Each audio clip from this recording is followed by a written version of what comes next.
लगा देल हई का हो ई का लगोले हुआ तारा के बुझात नहीं खे का हई बड़ा अजीब महक। अरे करा के देख के तो जमाना पूरा जरता।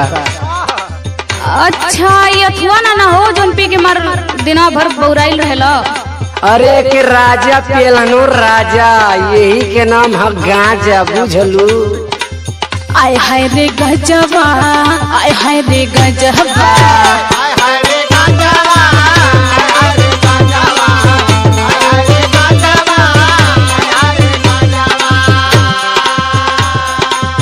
एही के चलते सैया भइले नो से बजबा एही के चलते सैया भइले नो से बजबा आय हाय रे गजबा आय हाय रे गजबा।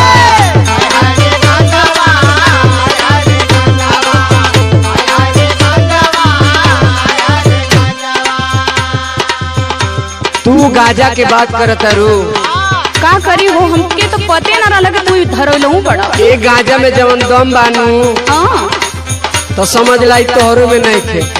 अच्छा अच्छा तो सुना सुनाबो ए हमर चिरई ए हमर चिरई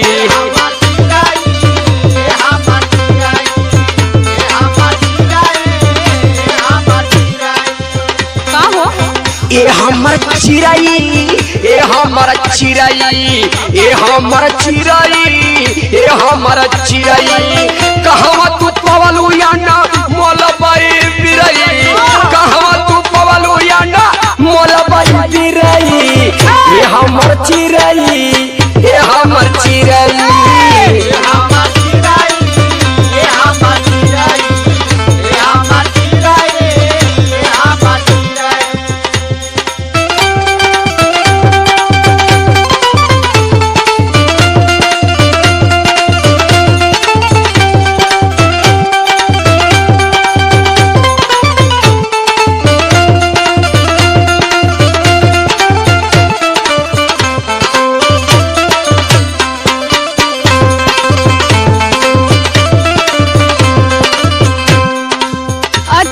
हाँ हो अब फेफड़वा जने तेरे सुखा जाए ना ओने तोहर बिरई गिरई खाए लगी। अब तू कहाँ दे तू हमार फेफड़ा बोले लगी तो बोलो सुनो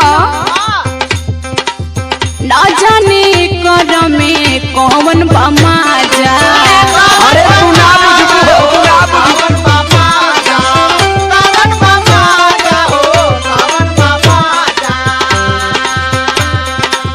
पठानी योन रहे सुख गईले राजा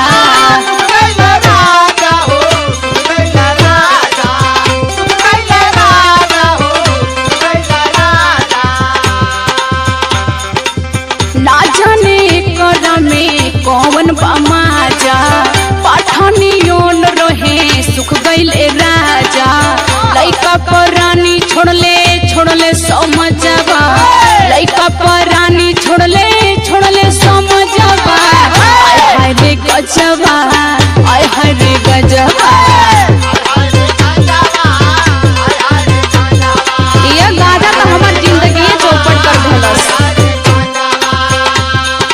सुना सुना का हो सब छूट जाई गाजा नहीं खे छूटी।